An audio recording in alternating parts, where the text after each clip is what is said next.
Sejam todos muito bem-vindos à nossa quinta edição, ao nosso quinto episódio do nosso projeto Diálogos Brasil-Alemanha, Passado, Presente e Futuro. Também nesta edição estamos aqui de forma presencial, hoje aqui no Instituto Márcio Staden, em São Paulo, respeitando todos os protocolos de biossegurança, inclusive com testagem de entrevistador e entrevistado. Hoje teremos como visita aqui no nosso projeto João Vitor Stedley. Seja muito bem-vindo, João Vitor, ao nosso projeto. Muito obrigado. Obrigado, Mauritius. Uma boa tarde, boa noite ou bom dia, dependendo do horário que os assistentes ou nos ouvem ou nos assistem. Grande prazer estar aqui e digo isso de maneira verdadeiramente genuína, né? Não só no Márcio Staden, que é um instituto extremamente importante, em especial culturalmente, entre os dois países, mas também por estar dentro das instalações do Porto Seguro, como ex-aluno, e ainda trabalhando na área de cooperação internacional com a Alemanha. Então é verdadeiramente para mim um prazer estar aqui com você e bater esse papo. Obrigado pelo convite. Nós que agradecemos. Muito obrigado por ter aceito o nosso convite para poder estar conosco hoje aqui nesse quinto episódio do nosso projeto Diálogos Brasil-Alemanha. E antes de nós começarmos a nossa entrevista, eu gostaria de apresentar o João Vitor Stedley. Tem uma larga experiência na área de cooperação internacional. Ele trabalhou na Câmara Brasil-Alemanha aqui em São Paulo, na ARRACAR, na área de vendas, pós-vendas, projetos. Inclusive nos conhecemos na época da ARRACAR. Exato. Quando você desenvolveu belíssimos projetos para a Câmara Brasil-Alemanha, inclusive alguns projetos até realizados em cooperação com o Colégio Visconde de Porto Seguro. Por sinal, um agradecimento à Fundação Visconde de Porto Seguro, que nos apoia aqui no Instituto Márcio Staden, e principalmente este projeto, Diálogos Brasil-Alemanha. Mas, como disse, o João, então, tem larga experiência na área de cooperação internacional, na elaboração de projetos, uma experiência larga em vendas e pós-vendas, e hoje é o diretor do chamado VDI, VDI, a gente nunca sabe como pronuncia, Exato, né, João Vitor? Exato. O VDI, ele é o Verein Deutscher Ingenieure, é a Associação dos Engenheiros Alemães, uma instituição extremamente respeitada, não só na Alemanha, mas eu diria que no mundo inteiro. Sim. E eles têm um branch, eles têm uma representação aqui no Brasil, e você então é quem representa o VDI aqui no Brasil. Exatamente, exatamente. Muito bacana. Então vamos começar com a nossa entrevista com a primeira pergunta.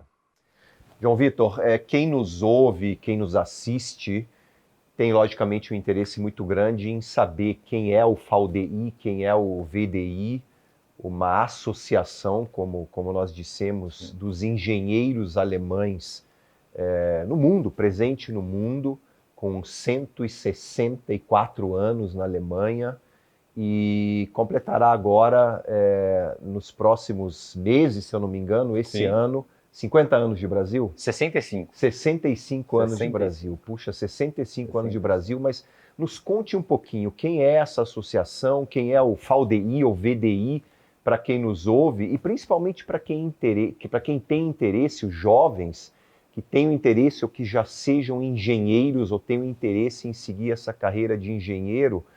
Quem é essa associação? Você pode nos contar um pouco dela? Com o maior prazer, Mauritius. Na verdade, quando eu entrei na VDI, claro, conhecia já há algum tempo a instituição, mas quando eu vi e fiquei sabendo desse número de 165 anos na Alemanha, 65 no Brasil esse ano, é verdadeiramente assim, uma grande honra e uma grande responsabilidade para mim também. Com certeza. Né? É uma história mais do que centenária e que se repercute positivamente na sociedade até hoje. Né?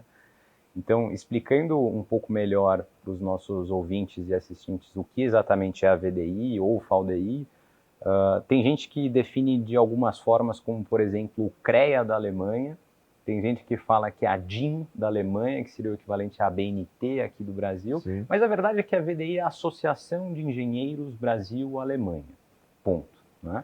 E, acima de tudo, com uma missão muito forte de lutar pela engenharia. É claro que na minha função, em especial aqui no Brasil.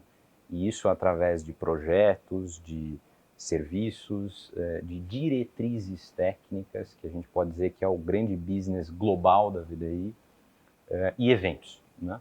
Se a gente for olhar um pouco o cenário VDI Alemanha, são 150 mil engenheiros associados. 150 mil. Num país que tem pouco mais de 1/3 da população do Brasil, então você veja, todos voluntariamente contribuem com a VDI. E além desse número de engenheiros, tem mais de 10 mil pessoas de empresas que contribuem para fazerem as diretrizes técnicas globais da VDI. Hoje em dia são mais de 2 mil diretrizes técnicas ativas, né? Diretrizes estão abaixo de normas, mas a verdade é que se você for numa fábrica alemã, seja no Brasil, seja na Alemanha, na Europa, Ásia, não importa, visitar a Volkswagen, por exemplo, haverá uma série de normas e diretrizes técnicas da VDI, seja para a produção de alguma coisa, para algum determinado processo, e talvez até, se me permite, explicando para os nossos ouvintes que talvez não estejam muito habituados com diretrizes técnicas, é muito simples, é basicamente um conjunto de boas práticas que determina como algo deve ser feito a fim de padronizá-lo. Sim. Né? Então, um exemplo aleatório, se o nosso chip de celular, por exemplo, funciona tanto aqui quanto na Alemanha, quanto na China, é porque em algum momento houve uma diretriz ou uma norma técnica que determinava que a produção do chip deveria ser naquele formato, sob aquela medida. Perfeito. Né? Então é uma padronização. Esse é o business da VDI globalmente falando, em especial na Alemanha. Né? Então, esses anos de história refletem nessas 2 mil diretrizes técnicas, 150 mil engenheiros e 10 mil colaboradores de empresas que, de maneira cooperativa, desenvolvem essas diretrizes. Trazendo para o Brasil, a VDI atua sim em diretrizes técnicas, mas você sabe que quando a gente fala do Brasil, a gente tem necessariamente uma tropicalização, né? Com certeza. Então, a gente, através dos nossos associados, que são ou engenheiros ou indústrias alemãs no Brasil, nós também, de maneira colaborativa, trazemos essas diretrizes da Alemanha para cá e as desenvolvemos para aplicação no mercado brasileiro, né? Com um viés europeu, um viés alemão, mas adaptado, tropicalizado ao Brasil, né? Então, aqui nós temos também, nesses 65 anos de história, muitos projetos que a gente, sem dúvida, vai comentar nos próximos minutos, além das diretrizes técnicas, eventos, inclusive, como comentamos, este ano fazemos 65 anos, Parabéns. No mês que vem. Puxa, que bacana. No mês que vem, dezembro. E eventos, diretrizes técnicas, projetos e serviços também. Sim. A gente se encontrou bastante nesse mercado, mas certamente exploraremos nos próximos minutos também. Ótimo, puxa, que bom poder conhecer um pouco mais em detalhes quem é o VDI, quem é o Verein Deutscher Ingenieure, não só na Alemanha, mas aqui no Brasil também. Dando prosseguimento, João Vitor, você falou da importância do VDI na elaboração de normas, de diretrizes. O VDI ele também é referência na elaboração de determinados projetos, não só na Alemanha, mas no Brasil também. Você poderia, para quem nos ouve, para quem nos assiste, contar um pouco sobre esses projetos científicos, tecnológicos desenvolvidos pelo VDI? Sem dúvida, Maurício. O DNA da VDI, sem dúvida alguma, está muito presente no que se diz respeito à inovação e tecnologia. É evidente que engenharia também, sustentabilidade também, mas em especial inovação e tecnologia são basicamente o foco dos nossos projetos, né? Inclusive, saiu nas mídias ontem, nós estamos concorrendo a um prêmio da CNI, Parabéns. Confederação Nacional da Indústria, um prêmio de Parabéns. Inovação em organização junto com o Sebrae. Sim. O nosso projeto de nome Challenge. Né? O projeto Challenge, nós já há algum tempo desenvolvemos e a gente atua num segmento muito interessante que entendemos que na Alemanha é um pouco mais avançado que no Brasil, que é o relacionamento entre universidade e empresa. Isso é muito importante. Né? Isso é muito importante e talvez até uma carência que nós temos no Sem Brasil, dúvida. essa talvez desconexão que existe entre a academia e o mundo real econômico, principalmente, o que a gente vê acontecer com maestria na Alemanha, na Áustria, na Suíça, nos países do hemisfério norte, e percebemos realmente essa carência aqui no Brasil mesmo. Puxa, mas parabéns, desculpa te interromper. Imagina, de forma alguma. Na verdade, acho que a ideia aqui é que a gente tenha um bate-papo mesmo, então estou super à vontade para conversar sobre os nossos projetos. O Challenge tem esse objetivo, digamos, de cumprir esse gap educacional do país. Perfeito. Né? E, acima de tudo, também pensa muito no engenheiro do futuro. Com né? certeza. Na grade curricular, em discussões com o CREA, para que a gente esteja, e que o engenheiro ou a engenheira que sai da faculdade se depare já antes com os problemas reais da indústria, como Sim. você muito bem colocou. Sim. Né? Então, o projeto Challenge ele consiste basicamente de uma maneira muito simples, onde a gente convida as nossas indústrias associadas. Então, citamos a Volkswagen, vamos citar agora, por exemplo, a Bayer, né, a BASF, a Mercedes e tantas outras grandes indústrias alemãs aqui no Brasil. Aliás, se me permite também, São Paulo é o maior polo industrial alemão fora da Alemanha. Fora da Alemanha, exato. E, então, as convidamos e essas empresas lançam desafios técnicos. E uma vez que esse desafio técnico é lançado, é um problema, é um desafio, as nossas faculdades se aplicam para resolver aquele problema. Então, no fim do dia, as empresas que lançaram o desafio terão 5, 6 propostas diferentes, via de regra, de como solucionar aquele problema envolvendo os alunos, né? E escolhem alguma faculdade para experimentar. Sim. A grande chave desse projeto é a experimentação. Que no fundo é a essência da engenharia, né? É o learning by doing. Learning by né? doing total. Né? E envolvendo sempre, evidente, metodologias ágeis. A solução desse problema deve ser em até 5 semanas, então é corrido. Né? E necessariamente as metodologias ágeis de gestão de projetos são fundamentais para a execução de cada um deles. E isso faz com que não só a gente, de certa forma, tente combater esse gap educacional, mas que as empresas também experimentem universidades que nunca trabalharam antes, porque a gente está propondo para elas que elas talvez se comprometam com um namoro a uma faculdade, entre aspas, desconhecida do ramo dela, sem comprometer a um casamento. Né? Então elas vão ter a oportunidade de, durante 5 semanas, testarem também uma faculdade que propuseram, de alguma maneira, a solução de algum problema real da indústria envolvendo os alunos. A solução não vem do coordenador, não vem do professor, vem dos alunos. Espetacular. E você tem sentido, João Vitor, estando à frente da associação aqui no Brasil, uma abertura da academia para a realização desses projetos?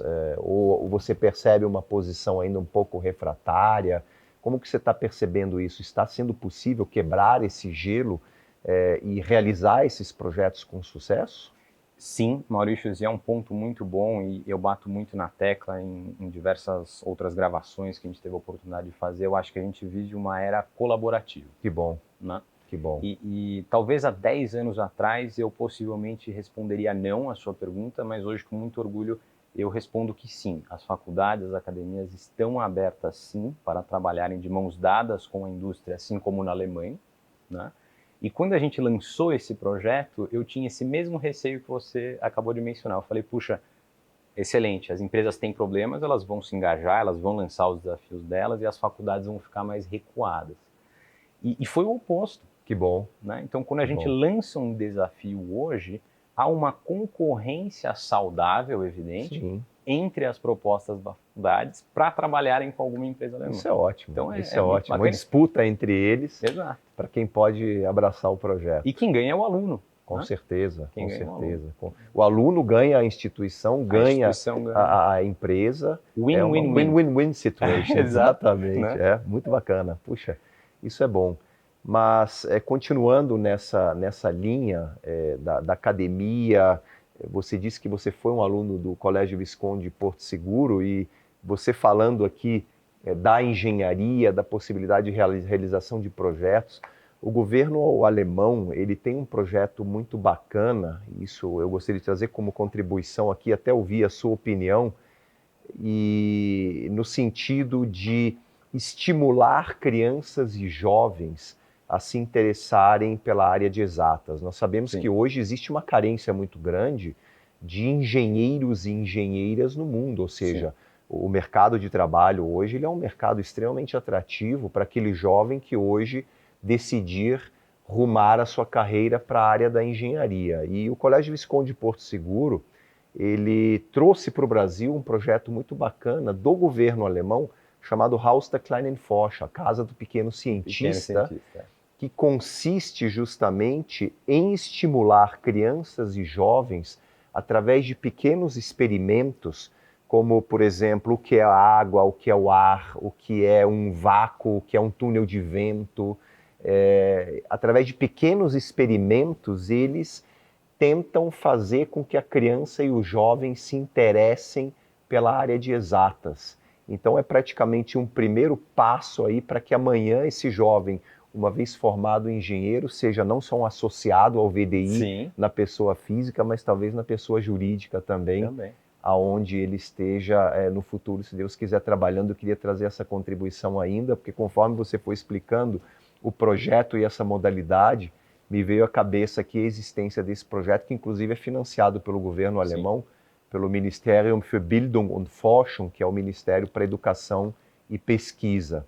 Então, é impressionante como existe essa consciência para que já desde pequeno se estimule a criança e o jovem a se interessar pela área de exatas. Fantástico, Maurício. Eu acho o seguinte, nós temos uma série de programas governamentais alemães que são absolutamente necessários, inclusive para a própria economia do Brasil, né? Não tenho dúvida Então, disso. você ter um incentivo desde cedo, em especial a engenharia, que é evidente que sou suspeito para falar, mas sem ela talvez não estaríamos aqui nessa estrutura, né? Eu costumo dizer que a engenharia ela existe para fazer uma sociedade melhor. Com certeza. Acho que é uma boa definição do que permanentemente melhor, né? Em constante mudança. Exato. E melhoria contínua. Né?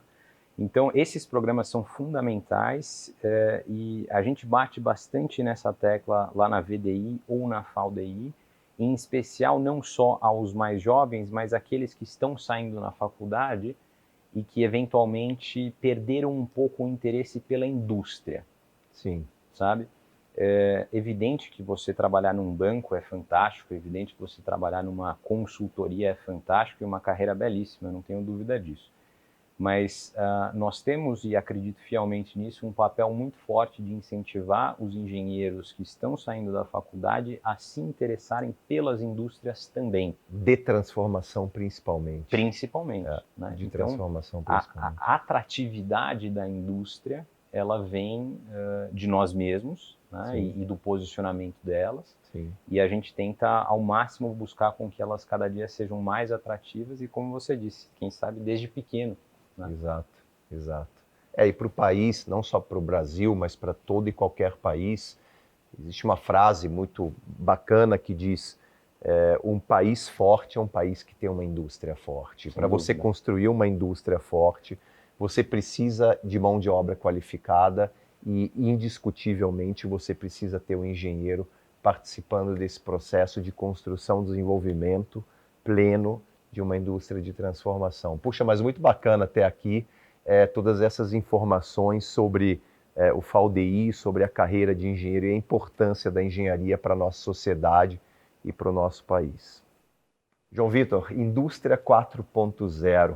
O nosso último entrevistado aqui foi o cônsul-geral da Alemanha em São Paulo, o Dr. Thomas Schmidt, e ele trouxe uma informação muito interessante. Ele nos disse que esse termo Indústria 4.0 surgiu numa feira de Hannover, mas eu gostaria de ouvir de você agora, do ponto de vista mais técnico, o real sentido dessa expressão Indústria 4.0, o significado dessa expressão, a importância dessa expressão que está por trás da Indústria 4.0.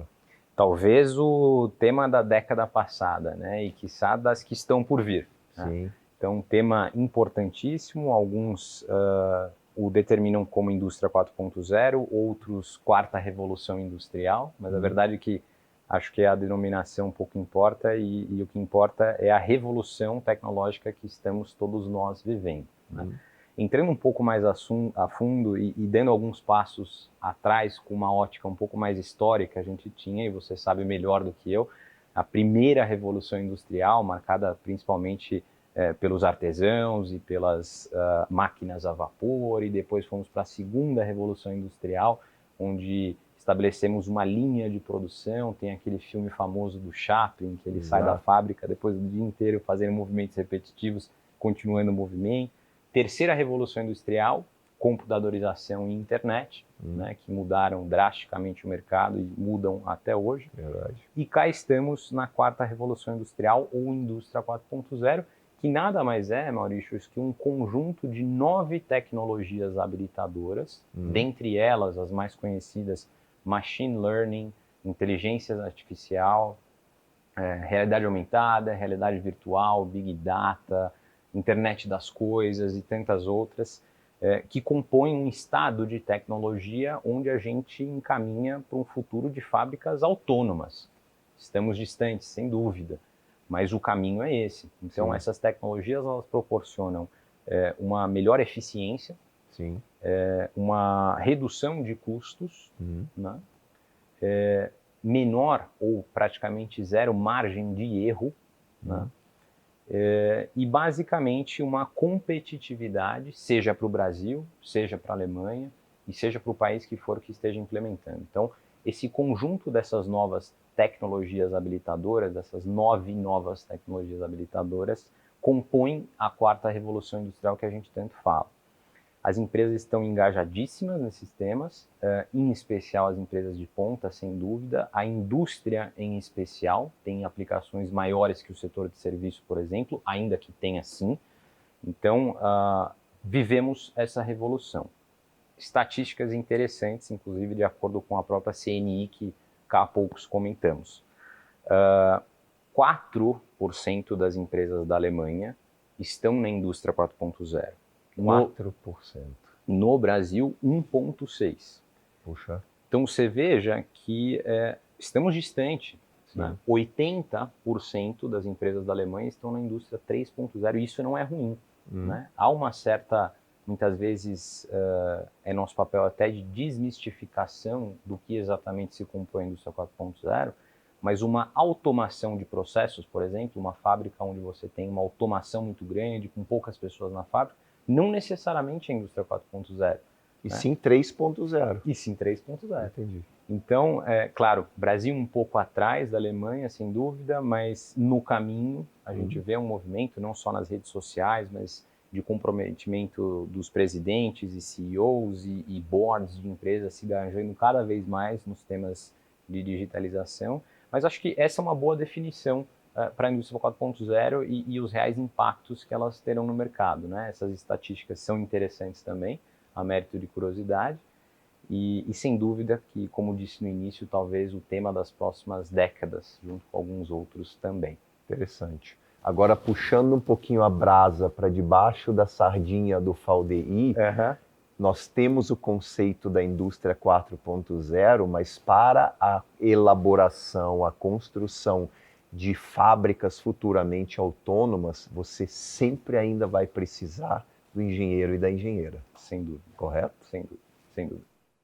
Bom, e por falar dos engenheiros e das engenheiras, existe um projeto novo, se eu não me engano, chamado Industry for Her, que envolve as engenheiras, a importância do papel das engenheiras também. A engenharia sempre foi historicamente uma carreira muito destinada talvez para o gênero masculino, mas isso hoje, podemos dizer, é uma utopia, e até por isso a existência desse projeto, Industry for Her.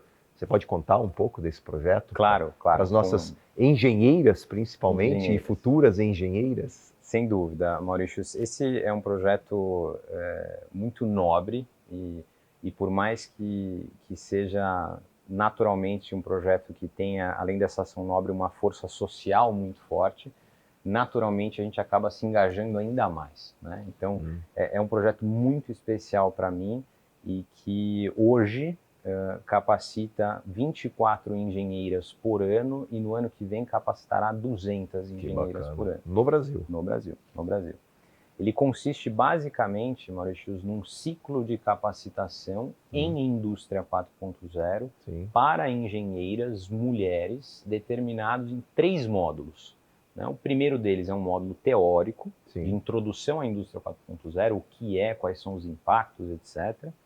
O segundo módulo é um módulo prático, onde as indústrias apresentam cases reais de aplicações de tecnologias habilitadoras da indústria 4.0.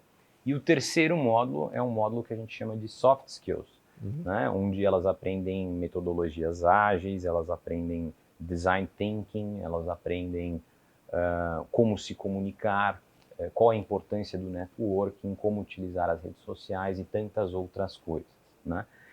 Como disse, capacita anualmente 24 mulheres e houve uma estratégia muito forte da VDI da Alemanha de escalarmos esse projeto e com a escalabilidade já no ano que vem capacitaremos 200 por ano. É um motivo de orgulho muito grande para a gente e é muito bacana mencionar que boa parte, aliás a maioria dessas engenheiras são desprivilegiadas socialmente. Então, via de regra, engenheiras que não estão já há alguns anos no mercado de trabalho, muitas delas negras, muitas delas em situação até, diria, de apuro financeiro.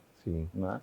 E a VDI, junto com as empresas associadas que patrocinam o projeto, as acolhem, as capacitam e as colocam de novo no mercado. Estatística interessante, durante o programa, que dura 2 meses, é rápido, a gente tem atividades o ano inteiro, mas o programa, a capacitação são 2 meses, bem árduos, mas 2 meses. 1/3 delas já saem durante o programa recolocadas. Espetacular. Espetacular. Então, como estava dizendo no início, esse é o tipo de projeto que a gente naturalmente acaba até investindo mais energia e mais o coração mesmo. Entendo, perfeitamente. Então, lutar pela engenharia no Brasil e atualmente dentro desse cluster de diversidade, apoiando a engenharia e a engenheira feminina, em especial a desprivilegiada socialmente, sem dúvida uma das coisas que me move e move a FAUDEI. Que ótimo. Parabéns pelo projeto e pela iniciativa. Isso é muito importante para a nossa sociedade. Bom, a nossa conversa está muito boa, a nossa entrevista, mas infelizmente nós temos que já ir caminhando para o final. Poderíamos conversar aqui por um longo tempo, mas gostaríamos então de já direcionar essa entrevista para a parte final. E eu finalizo então, João Vitor, com uma pergunta talvez um pouco desafiadora. O nosso projeto ele se chama Brasil-Alemanha, passado, presente e futuro. E a pergunta que eu te faço então para finalizar quais são as perspectivas de futuro, os desafios que vocês enxergam para o futuro. Antes que eu esqueça, eu gostaria, logicamente, de convidar todos aqueles que nos assistem e ouvem e que são engenheiros ou que trabalham numa personalidade jurídica ligada à área de engenharia, conheçam o FAUDEI, o VDI Brasil, a Associação de Engenheiros Alemães no Brasil. Mas quais são os desafios que vocês encontram aí pela frente? Olha, Maurício, são inúmeros. Eu acho que essa questão em especial a gente poderia ir por algumas horas conversando, mas eu gostaria de destacar um e que digo com uma certa infelicidade, mas não deixa de ser uma realidade, que é o movimento de desindustrialização do Brasil. Nos últimos anos, especialmente por uma questão tributária, a gente vê fábricas, não só alemãs, mas de diversas nacionalidades, removendo a sua operação fabril no Brasil, uma vez que tributariamente, logisticamente, por uma questão de custos, headcount, etc., faz mais sentido financeiramente que essas empresas apenas importem e distribuam aqui no Brasil. E isso é evidente que os engenheiros acabam sofrendo porque você perde mão de obra qualificada e uma série de funcionários que estariam como operadores de uma fábrica. Né? E ela acaba migrando para o mercado financeiro, como você indiretamente citou durante a nossa entrevista. Exatamente, exatamente. E o que reflete na baixa atratividade da indústria, que é o problema que a gente tenta o tempo todo resolver. Então, esse movimento de desindustrialização no Brasil, ele é real, mas te digo não como utopia, e sim com realismo, uma parcela de otimismo ok, mas com realismo de que no médio prazo a nossa grande missão é lutar pela reindustrialização do Excelente, excelente. Isso reflete não só na mão de obra de engenharia, mas na competitividade global do país. Sim. Né? Então, há uma maior geração de empregos, a economia gira, as pessoas têm emprego. De qualidade, a indústria gera empregos de qualidade, isso é muito sabido. Bem colocado. Então, a nossa bandeira é de que talvez não num curto, mas me arriscaria a dizer que num médio prazo, nós já consigamos, não sozinhos, evidente, mas de maneira sempre cooperativa e colaborativa, acelerar esse momento de reindustrialização do Brasil. A gente evita até dentro da FAUDEI falar desindustrialização e forçar a bandeira da reindustrialização. Perfeito, né? Perfeito. Esse é um grande desafio que a gente tem e uma bandeira muito forte que a gente luta todos os dias para que a gente consiga acelerar esse movimento.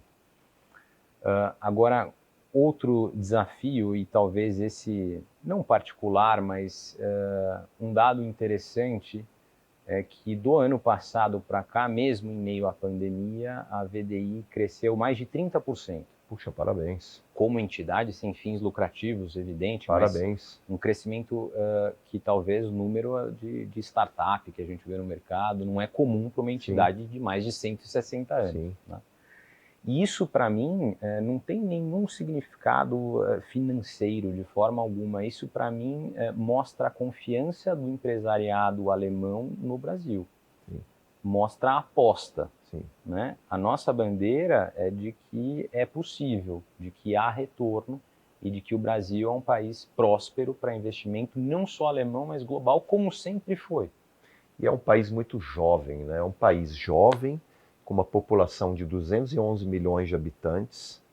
Quem não quer participar de um mercado consumidor com 211 milhões de pessoas precisando todo dia se locomover, se vestir, se alimentar, sistema de educação, dos mais diversas demandas. Então o Brasil é um mercado atrativo, entendo eu. Demais, demais. Fora a questão de energias renováveis e natureza do Brasil. Poderíamos marcar uma entrevista aqui só para discutir esse assunto. Só disso. Né? E isso nos leva até, se me permite, a um ponto interessante, Maurício, que a gente vem reparando não só com as indústrias alemãs, mas no mercado de uma maneira geral. Com a sociedade consumidora, em especial a que nasceu nos anos 2000, fazendo agora seus 20, 21, 22 anos, o mercado consumidor mudou. Sim. Mudou. E essa geração busca muito fortemente um propósito. Sim. Né? A gente tinha antigamente algumas gerações mais de comando e ação, hoje em dia essa geração busca propósito. Sim. Eu acho isso fantástico. E naturalmente as empresas se adaptam. Sim. Né? E hoje em dia, como quem manda no fim do dia é o consumidor final, essa adaptação das empresas estão sendo aceleradas e para ter compatibilidade com o propósito que esses jovens buscam, além daquele objetivo clássico e natural e eterno de uma empresa de gerar lucro, ok, elas estão cada vez mais com um compromisso social muito grande. E aí entra a sustentabilidade. Aí entra hidrogênio verde, entra ESG, entra carbon free, eletrificação e tantos temas que a gente discute na VDI e que o Brasil, by the way, tem best in class, talvez não tecnologicamente falando, mas em termos de infraestrutura a ser explorada. Né? Mas aí nós podemos dizer, principalmente falando de Brasil e Alemanha, enquanto a Alemanha tem a tecnologia, nós temos os recursos a serem explorados. Então basta aqui unir o útil ao agradável. Daqui a 2 anos celebraremos os 200 anos da imigração alemã no Brasil. E nós podemos dizer que, historicamente, a presença dos alemães aqui foi importantíssima para o desenvolvimento do nosso país. Então, nesse sentido, eu gostaria de desejar ao VDI, primeiramente, os parabéns pelos 65 anos Muito de obrigado. Brasil. Parabéns a você, à frente do Verein Deutsche Ingenieure aqui no Brasil, pela forma brilhante como você vem conduzindo à associação. Obrigado. Tenho certeza que um próspero crescimento lhe espera mais à frente. Nós estamos numa rota de crescimento, isso é muito importante. Se olharmos a médio e longo prazo para as oportunidades que existem, investimentos seguramente virão.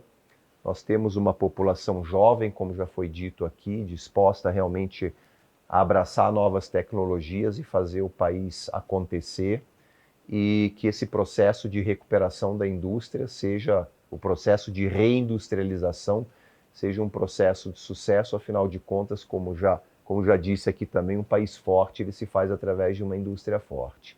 Mas foi um prazer imenso te receber aqui. Nós poderíamos marcar centenas de outras entrevistas para discutirmos uma série de assuntos tão interessantes para quem nos assistiu hoje, para quem nos ouve. Mas eu gostaria de, nesse sentido, te agradecer muito, João Vitor, pela tua presença hoje aqui no Instituto, por ter aceito o nosso convite para participar do projeto. Imagina. E quem sabe recebê-lo futuramente para discutirmos outros assuntos. Sem dúvida. Conte comigo, o convite está aceito e, acima de tudo, agradeço. Para mim como disse lá no início, uma verdadeira honra, e falo isso de maneira muito genuína, não só em nome da VDI, mas também CPF, João. Estou muito contente de estar aqui, acredito muito no Brasil, acredito muito na Alemanha também, né? E estar num ambiente bilateral com entidades de primeira linha, Martius Staden, VDI, Fundação Colégio Visconde de Porto Seguro, para mim uma grande honra, né? Como disse, como ex-aluno, como pessoa, como FAUDI, como ex-ARRACA, estou muito contente de estar aqui, e o trabalho que você e o Instituto fazem é absolutamente fantástico, em especial também, como disse lá no início, culturalmente, entre os dois países que são parceiros há muitos e muitos anos. Muito obrigado pelo convite, conte comigo. Nesse sentido, então, encerramos a nossa entrevista de hoje, o nosso 5º episódio. Acompanhe-nos nas nossas redes sociais do Instituto Martius Staden, no Facebook, no Instagram e no YouTube. E para aqueles que se interessarem pela Associação dos Engenheiros Alemães, seguramente o site do FAUDI, se você ainda quiser aqui divulgar, João, fique totalmente à vontade. vdibrasil.com, todas as informações estão lá, serão todos muito bem-vindos, muito bem acolhidos, e espero que consigamos ajudá-los de alguma maneira em busca dessa luta pela engenharia do Brasil. Excelente, parabéns pelo trabalho, obrigado por ter estado conosco hoje, obrigado a todos que nos ouviram, obrigado pela audiência e até o nosso próximo episódio. Obrigado. Muito obrigado, foi uma honra.